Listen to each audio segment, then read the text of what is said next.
Looking for an excellent way to stretch your hard-earned vacation hours and overtime bonus money? Looking to make some truly lasting family memories while shunning words like heartwarming and quality time? Making an effort to avoid the kinds of people who frequent lavish resorts, beautiful beaches, and upscale amenities? Look no further! Your Sinister Minutes team is pleased to announce the introduction of the new Crime Scene Timeshare Club. Travel destinations await you all over, with rooms available within walking distance of such notable gundowns as Tupac on the Las Vegas Strip, or John Lennon at the Dakota. Looking for less well-known but even more heinous scenes to explore? We'll set you up in a tent near the road where Mary Rose Turner was dragged to her death in Steuben, New York. Or ship you off to the West Coast to stay near the site of the Sharp family massacre outside the tiny Northern California town of Ketty. Reap a metric ton of excellent benefits, including full access to our horrific research records and the opportunity to be awakened in the middle of the night by unearthly screams using our patented Sinister Minutes Bloody Murder app, available only to timeshare members. Join the Sinister Minutes Timeshare Club today, and you'll be entered in the drawing to win an all-expenses, unpaid trip to serial killer H.H. Holmes' Murder Castle in Chicago. Do it now! Sinister Minutes is not responsible for the condition of any lodging associated with this offer. Sinister Minutes does not operate nor claim to operate any sort of hospitality venture in any state or country. If you are demented enough to purchase any goods or services we advertise, rest assured we will spend your money on personal luxuries for ourselves.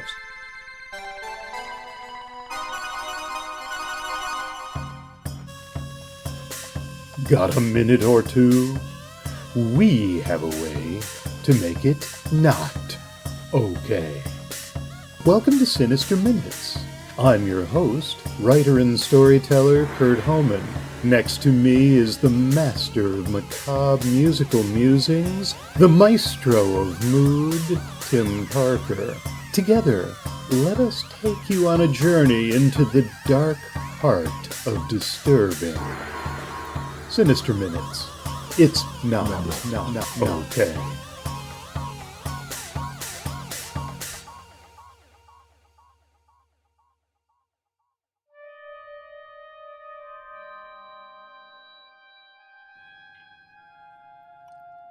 Sinister Minutes features tales that include disturbing content. That's intentional because, like the podcast itself, the creators here at Sinister Minutes are really not okay. Now, having said that, realize that content featured on this podcast may include descriptions of some pretty horrific things at times. It is a dark fiction podcast, after all.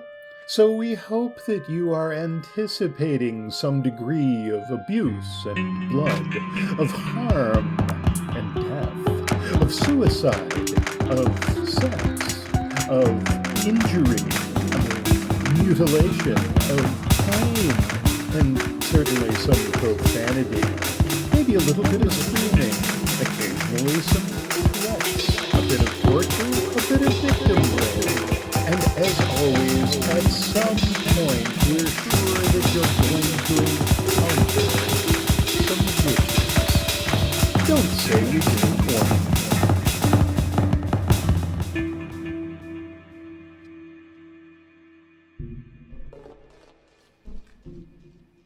Welcome to Sinister Minutes Season 2, Episode 9.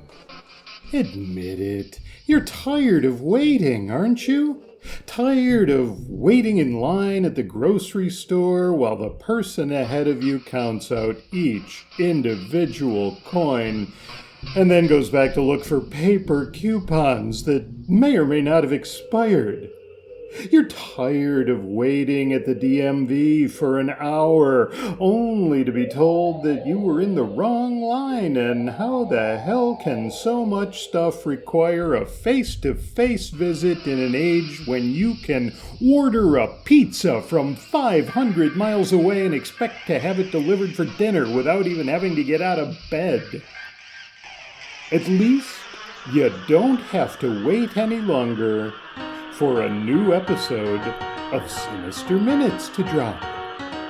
Today's story delves down a distant corridor filled with machines that gurgle for no apparent reason, where the smells of alcohol and bodily fluids cling to your nostrils, where you'll be dressed in the most unflattering garb anyone could ever have envisioned. No, it's not the mortuary. It's time for your annual checkup via a piece called Waiting Room. If you survive your checkup, Tim's got something to send you right back to the doctor. A piece he calls Tone Poem. It bites. Before we delve in, we offer once more our gratitude for your support, for letting us entertain you, for sharing Sinister Minutes with your friends. If you're just joining us for the first time today, we encourage you to go back and give a listen to the multitude of shows in our vault. Longtime listeners, if you give some of those older shows another listen, we're betting you'll hear some things you missed the first time. As always, a nice rating at Spotify or Apple or Amazon or wherever is always appreciated. Please check out our website at sinisterminutes.com.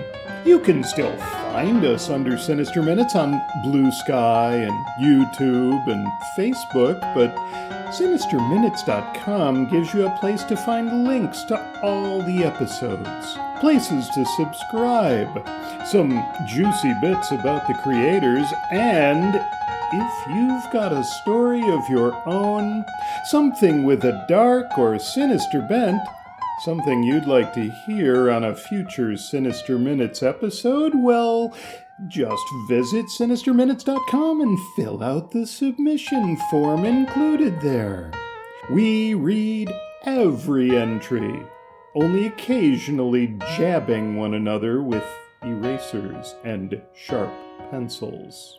We do that as a reminder to ourselves that, as I'm sure you all know by now, we are not okay.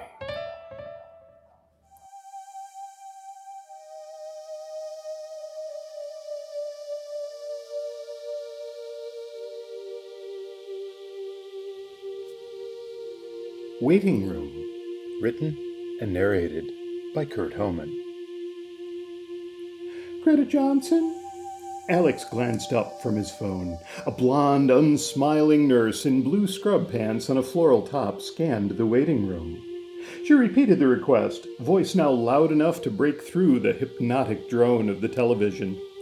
Alex followed her gaze, scoping out his competition for Dr. Geedon's valuable time. Although still early, a dozen people waited, some looking like they'd been parked in the industrial plastic chairs for weeks. "Is Mrs. Johnson here?" snapped the nurse. Alex had at first taken her for a recent graduate, but the hardening of her face revealed a woman in the profession for several years. "That's me," croaked a voice to Alex's left. "I'm Mrs. Johnson." The frail, silver-haired woman lifted herself to her feet, aided by a cane and an equally fragile-looking man. From the entrance to the examination hallway, the nurse watched as the couple hobbled forward. Thunk went the cane, followed by the shuffle of 4 elderly feet across the tile floor. Each thunk brought on another series of shuffles. Their progress toward the nurse measured in inches per minute. Alex silently cheered them on. "Go! Go! Go!" he mouthed. He checked their time on his phone, never ceasing his silent mantra. He looked back up to find the nurse staring. Glaring, actually. Knowing he'd been caught, he smirked back. She shook her head, the movement almost imperceptible. Alex rolled his eyes and opened his news app. Conquest, war, and famine rode forth and filled the headlines with their fellow horsemen. As the words dissolved into a jumble, he looked up. The elderly man, back in his seat, now stared at a blank wall. A new face had appeared, a young pink-haired woman with her right arm in a cast. Alex checked the time. A half hour of his life, gone forever, while waiting for what? A checkup. He felt fine. A doctor he'd never previously met would listen to his heart and tell him he was in decent shape for a 40-something. Probably suggest he exercise more and eat less junk food. He could come back some other day, but he'd have to start over. Another missed breakfast, more time off work, more time spent waiting. Jane Dobry? A different nurse, dark-skinned and larger than the first, waited in the doorway. The woman with the cast followed her in. What the hell? Everybody else had been there as long as him. How did this woman get seen within minutes? What was so special about her? Stan Beluski? Called a man in jeans and a navy blue scrub top. More like it, Alex muttered. Stan had been there when he'd arrived. He poked through the magazines on the table. Woman's World. Didn't guys ever go to the doctor? In the waiting room, Mr. Johnson focused on his wall. Maybe he didn't really count, since he probably just drove his wife there, but then again, he still had to wait. Another man, his immense belly poorly contained within a black t-shirt, made 2. Alex made 3. The other 9 all appeared to be women. 9? Alex counted again. 2 more had arrived while he'd flipped through magazines. It was coming up on a full hour wasted there. How much longer? Melinda Fedaro? As the woman stepped through the doorway, behind another different nurse, Alex checked the entrance. Sure enough, an adolescent boy sporting a shaved head was at the desk seconds later. As each person was called, another entered. The ratio of men to women had changed, but the total remained the same. Aside from a few seconds while people shifted, there were always 12 in the waiting room, never more. 4 had been called, accompanied by 4 different nurses. No patients nor nurses had returned. What was Dr. Geeden doing? Was he even there? A phone rang back in the examination area. Not loud, but noticeable, even over the television and hushed conversations. Wasn't anyone answering? Maybe he should answer it. Of course, that meant passing the sign warning the examination area to be off limits without an escorting nurse. But they couldn't do anything to him, could they? Call the cops? Because he'd walked down a hall? Answered a phone? Josh Duva, said a male voice. The bald kid got up. The damned kid! He'd been there maybe 2 minutes. 2 minutes compared to Alex's, he checked his phone, 80. The man at the door holding a clipboard didn't even look like a nurse. In khaki pants and button-down shirt, he'd pass as a retail clerk. Alex marched to the sign-in desk. Before he reached it, a brunette woman was there, signing in. Of course. Whoever was phoning seemed determined to let it ring into eternity if need be. The staff was just as determined to ignore it. The receptionist, auburn hair tied up in a tight bun, checked the signature of the new patient. She swiveled to her monitor, her back toward Alex. Excuse me. Alex leaned over the counter. Yes? The receptionist typed without turning. I was just wondering how much longer. I have no idea how long Doctor will be. The words were obviously rehearsed. We know you're here, but please take a seat. You'll be called in a few minutes." Alex stamped back to his seat.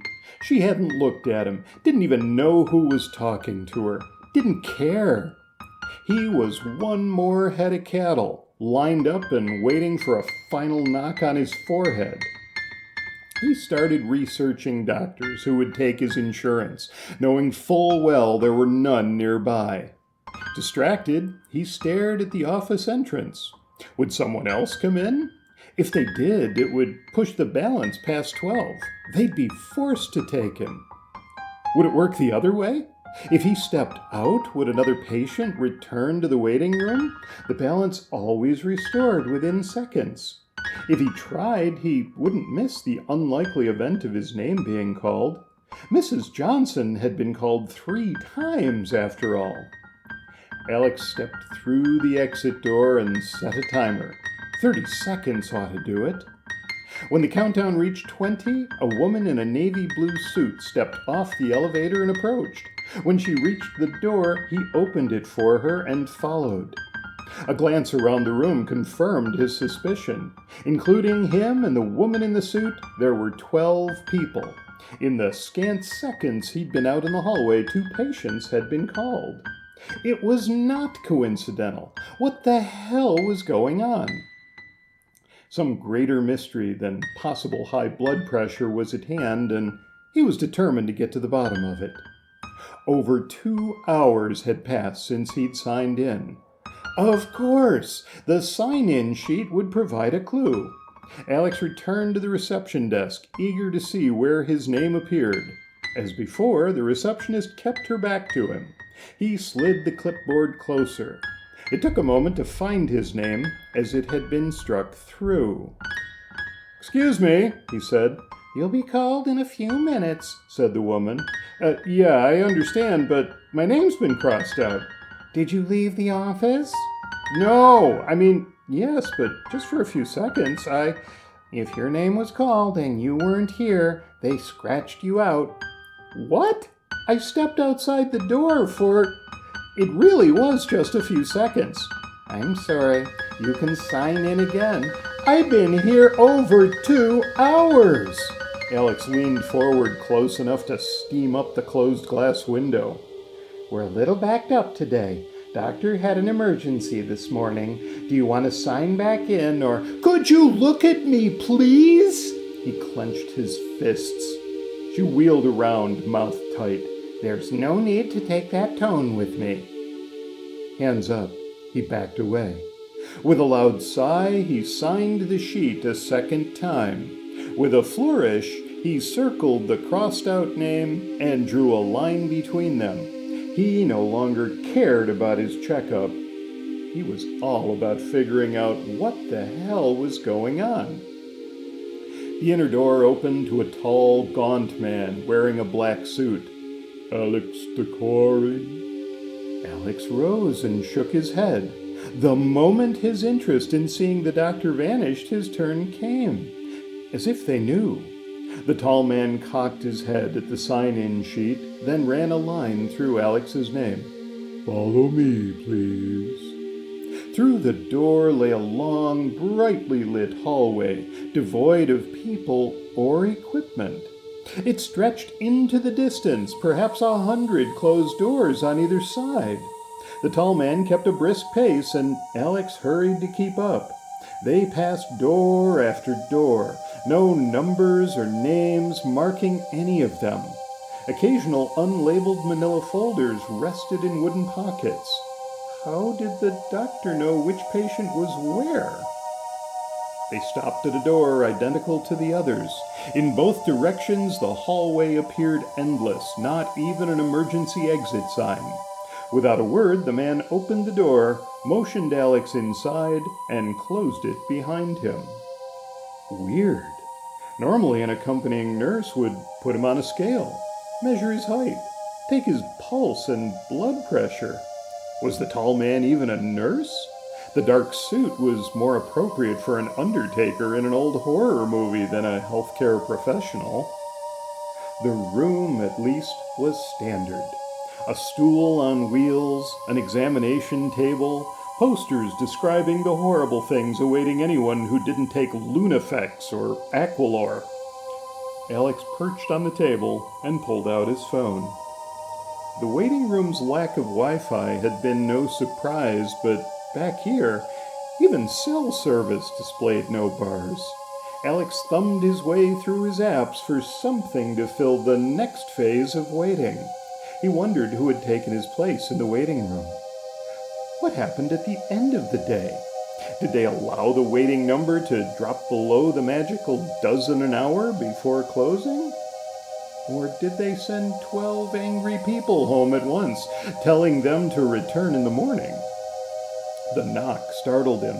After hours in the waiting room, he'd expected another hour in the examination room before anyone acknowledged his presence. The door opened. The man who led him there joined him, eyes focused on a clipboard. "Mr. Stakari?" "Yep, haven't changed my name since you last saw me," quipped Alex. The gaunt man stared over the top of the clipboard, then left without closing the door. Alex shook his head. No sense of humor. He glanced out the door. The once brightly lit corridor was much darker than the room he was in. The overhead lights in the hallway had been replaced by a dim amber cast from a source Alex couldn't see. He stepped out. There was no sign of the dark-suited man nor anyone else. The brightest light in the hallway came from the room behind him, and that was dimming. Alex spun back. The door to his room was closing. If it closed, he was certain to be stuck in the corridor. In his haste to catch the door, he tripped and fell into the room, knees smacking the thin layer of carpet and thick layer of concrete. He needed to wait. He could wait. He was sick of waiting. There was no knock this time, just the door swinging wide. A short, stocky woman in a white lab coat stepped inside. "Dr. Geeden?" said Alex. "Yes," said the woman. "Geeden." She spoke the name slowly, enunciating each syllable, like someone repeating a foreign word for the first time. "Dr. Geeden." She stared at him as though expecting him to pick up and run with the conversation. Hi, I'm Alex Stakari. I'm here for a checkup." "Check up." Dr. Geeden once again carefully pronounced each syllable. She pointed at the examination table. Alex hopped up. He expected her to pull out a stethoscope, or possibly shine a flashlight in his ears or eyes. He was not expecting her to insert a finger up his left nostril. At least he thought it was her finger. Her hand pressed against his face, but whatever had entered his nose went deep, threading through his sinuses until he swore it scratched at the surface of his brain. What the hell? She removed her hand, and he clutched his nose. Nothing dangled, but the sensation of something way inside remained. "What did you put up my nose?" "Check up good," she said, the longest sentence she'd spoken. "What, that's it?" said Alex. "I waited 3 hours so you could pick my nose and tell me I'm in good health based on that?" "Yes," she spoke with no hint of irony. "I go now." As quickly as she'd arrived, the doctor left. "Wait!" He dropped from the table and ran to the door. The corridor stretched out forever in both directions, the amber light making it seem even longer. He was once again alone. When he'd been led to the examination room, had he turned left or right? With no discernible differences in either direction and the lack of an exit sign, he'd have to choose. It made sense there'd be an exit both ways, but making sense didn't seem to matter here. Choosing the right, he started out. The corridor stretched before him, closed doors on both sides. After walking farther than it had taken to arrive, Alex changed direction. If only he'd marked the room he'd been in for some foothold in the infinite hallway. Why was no one else there? It was unlike any medical corridor he'd ever been in, and at the same time resembled them all. He grabbed a door handle, preparing to fling it open. What if a patient was inside in some embarrassing position? Could he be sued? He knocked. Hearing no response, he pushed. It was locked. He tried another. Knock, listen, try the handle. It opened, and he found himself looking at the room he'd departed. Or was it? Had the posters been pushing medicine for abdominal distress? Or heart problems? Was the paper on the examination table wrinkled from his butt or someone else's? He was no further ahead in guessing whether he'd reached his starting point. Not that it mattered. Across the hall was an identical vacant examining room. He tried 2 more doors. One was locked, the other revealed another identical room. This was crazy. He knocked on more doors, hoping for a response, some sign he wasn't completely alone. After passing another dozen, he tried another handle. Again, he heard nothing in response to his knock, so he opened the door.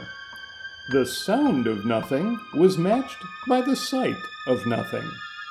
Alex could have dealt with an empty room, one devoid of examination table and stool, tongue depressors and cotton balls, posters and medical equipment. But now it was truly nothing greeting him. Not an empty room, but a void. Gingerly, he pushed one hand into the space. It was there, plainly enough, but as though projected onto a blank screen. After examining his hand, he stretched a foot into the room, bringing it slowly toward the floor. There was no floor. Nothing solid beyond the threshold. Alex shuddered. What if he'd simply dashed through? He was hallucinating. He hadn't taken any drugs, but there'd been that bizarre examination. Had the doctor, if she'd even been a doctor, shoved some hallucinogen up his nose? Giving up on the rooms, he strode along at a brisk pace. It became a jog through an unending corridor, an eternity of closed doors. His mind whirled as his legs pumped him forward. Was it a dream? That might explain the painfully long wait, the 12 people always waiting. Or had he died in his sleep? Then this had to be hell, right? Had he been bad enough to earn a place in hell? There was likely always a line waiting to get into hell. Maybe they only processed 12 souls at once. Alex stopped running, gasping for breath. If he was dead, he was in no better physical shape than when alive. Shouldn't his heart have stopped instead of pounding in his ears? Besides, it didn't make sense for hell to process batches of 12 souls. The backlog would stretch into infinity. He reached for the nearest door. Would it be another examination room? Or a void, a space of nothingness, something entirely different? He pushed it open. "Checking out, Mr. Stakori?" Alex stared at the woman seated at the desk, his mouth ajar. After all the doors he'd flung open, the last thing he'd expected was a nurse, and one who knew who he was. In navy blue scrubs, silver hair, and a ponytail, she was not one of the many he'd seen escorting patients. Yeah, he replied. I got a little lost out here." "Happens all the time." She referred to a clipboard, then smiled. "Did you have any questions for us today?" A lot of questions ran through Alex's mind. What kind of exam involves a doctor sticking her finger up a patient's nose? Why were there always 12 people in the waiting room? Why was this person acting pleasant when no one else had? Why wasn't there an exit sign? What happened to patients who entered the wrong room and stepped into a void? Nope, all good. None of his questions made sense, not for someone who worked there and likely believed there was nothing out of the ordinary. It was possible nothing he'd seen had even happened. Do I owe you a copay?" Preventative care is fully covered. She handed over the clipboard and a pen. I just need you to sign here and here, where I have marked the form. Alex signed off, then backed out, a fake smile plastered to his face. After the brief respite of apparent normalcy, he'd fully expected an exit sign in the corridor, maybe even the waiting room. Instead, the corridor continued to stretch in both directions. He swung the door open again. I must be losing my mind. Your physical examination revealed no mental abnormalities whatsoever. Her face was a mask of compassion suitable for the cover of a nursing textbook. Alex trailed off. He wanted to get the hell out, grab a bag of chips, and play some Starfight. Which way's the exit? It is not that simple, Mr. Stakori. He stared at her unwavering smile. What are you talking about? I just want to go home. When you were a child, do you recall hearing stories of flying saucers abducting hapless farmers and bringing them on board? What the hell? Yeah, there were a lot of those back in the 80s, replied Alex. National Enquirer, Weekly World News, they all ran those stories. Poor schlubs who nobody believed anyway, ranting about aliens probing them, but I don't understand what this... We once picked our subjects in that fashion, she replied, but we realized after a time that poor schlubs were not the best samples of your species. So we modernized our methods. Modernized? Alex frowned, not enjoying the direction of the conversation. The nurse nodded. A significant cross-section of your population visits a medical office once a year for an examination. Conveniently, examination is also our purpose. So you're telling me you're an extraterrestrial? Alex clicked his tongue. And the whole finger up the nose thing, that was a probe. She laughed. Oh, Mr. Stakor, you were fully scanned in the waiting room with everyone else. Realization crept in alongside a shudder. And there are exactly 12 probes, right? Mr. Stakori, we don't probe anyone. Those old stories were a bit exaggerated.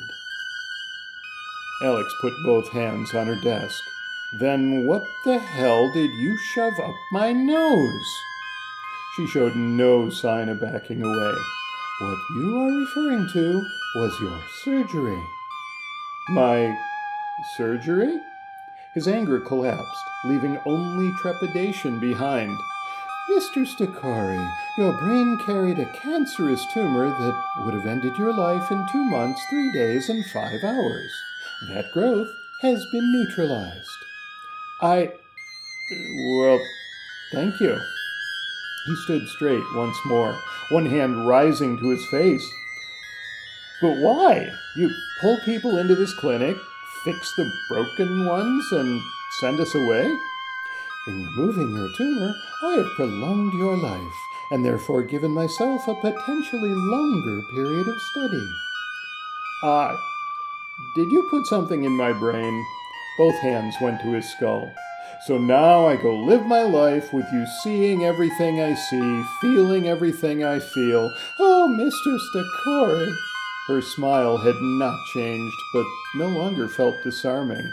You misunderstand. I am studying the effects of various stimuli on humans. There are many experiences waiting for you behind closed doors. Some you will undoubtedly enjoy. Others, like the void you discovered, you will not. But I am not returning you to your previous life. You can't just keep me here. Alex gasped, straining to draw enough air. Like a mouse in a maze. You've just resigned from your job and broken your lease. She waved the clipboard with those documents he'd signed without a glance. People will come looking for me. The volume of his heartbeat could prompt a call to a real doctor.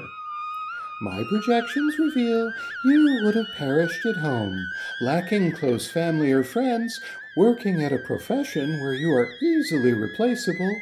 Your body would have been discovered well after putrefaction. I chose you partly because no one will look for you. You're insane! I'm leaving. Alex needed to get out and away from this nut house. I applaud your enthusiasm to begin the experiment in earnest. One hand over his heaving chest, Alex strained to catch his breath as the door closed behind him, the hydraulics not even allowing the satisfaction of a good slam. The hallway stretched in both directions, hundreds of options hidden behind closed doors. With the pen he'd kept after signing away his life, he marked the office door and considered his next move.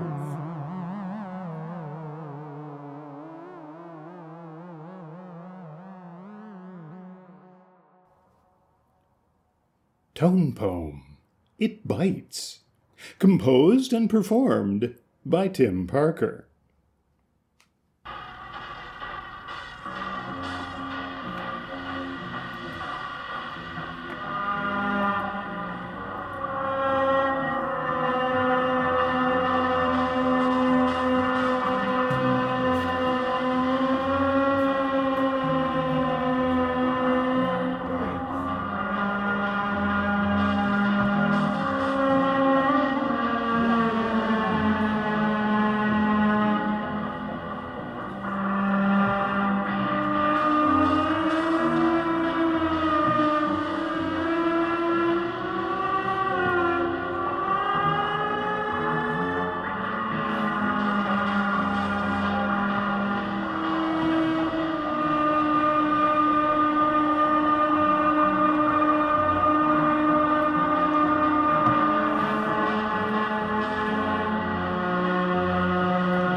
Sinister Minutes is presented by Kurt Homan and Tim Parker.